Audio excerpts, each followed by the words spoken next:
দেখে মনে হবে সোনা দিয়ে মোড়ানো হয়েছে প্রতিটি প্রতিমা। পুরো অবয়বে একটি একটি করে স্থাপন করা হয়েছে সোনালী ধান। ব্যতিক্রমী এই প্রতিমায় এক নজর দেখতে ছুটে আসছেন অনেকে। নাটোর শহরের লালবাজার এলাকার বাসিন্দা বিশ্বজিৎ পাল পূর্বপুরুষের কাছ থেকে শিখেছেন প্রতিমা গড়া। সারা বছরই চলে তার কর্মযজ্ঞ।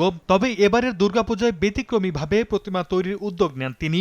বিষয়টি জানতে পেরে তা কিনতে রাজিও হয়ে যায় একটি পূজা উদযাপন কমিটি। মাটি দিয়ে দুর্গা, গণেশ, কার্তিক, সরস্বতী, লক্ষ্মী, মহিষাসুর সহ দুর্গাপূজার সব প্রতিমা তৈরি করেন তিনি। এরপর প্রতিমা স্থাপন করেন ৫০ কেজি ধান। শহরের লালবাজারের কদমতলায় প্রতি বছর দুর্গাপূজার আয়োজন করে রবি সুতম সংঘ।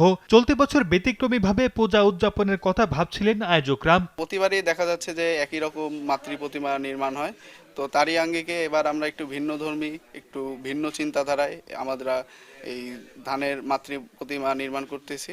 ধানের এই ব্যতিক্রমী প্রতিমাটি নির্মাণে ব্যয় হয়েছে সর্বমোট ৯৫,০০০ টাকা।